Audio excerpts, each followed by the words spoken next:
Grand Rapids still has the title of Beer City, USA, and summer is usually very busy for our craft breweries. But across the industry, sales are down from their peak a few years ago. Now some local brands are getting creative. 13 on your side's Peter Elliott reports from Saugatuck with details of an innovative partnership. Here in the production room at Saugatuck Brewing Company, you won't be surprised to find some fan favorites like the Imperial Milk Stout.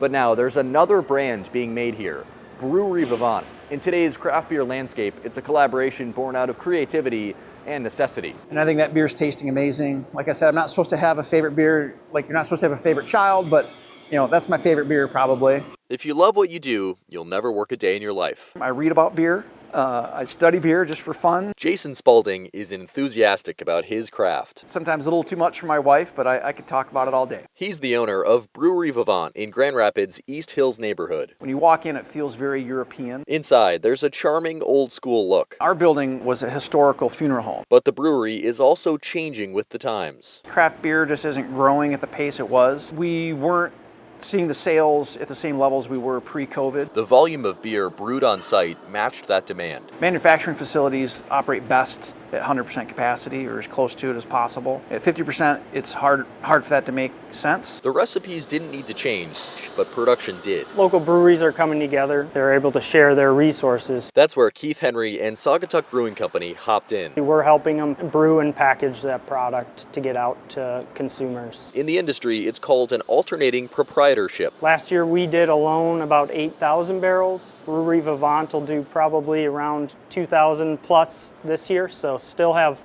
plenty of capacity back there. It comes at a challenging time for craft breweries in and around Beer City, USA. People are going out less. A lot more people moving over to the ready-to-drink cocktails. The industry's rapid growth may have gone flat. Craft beer is not going anywhere, so we still have a solid business. Now, breweries are raising a glass to collaboration instead of competition. It's a great job to have at the end of the day, no matter how hard things get. You have a beer with your coworkers, with your friends, and it's not a bad day. Reporting in Saugatuck, I'm Peter Elliott, 13 on your side.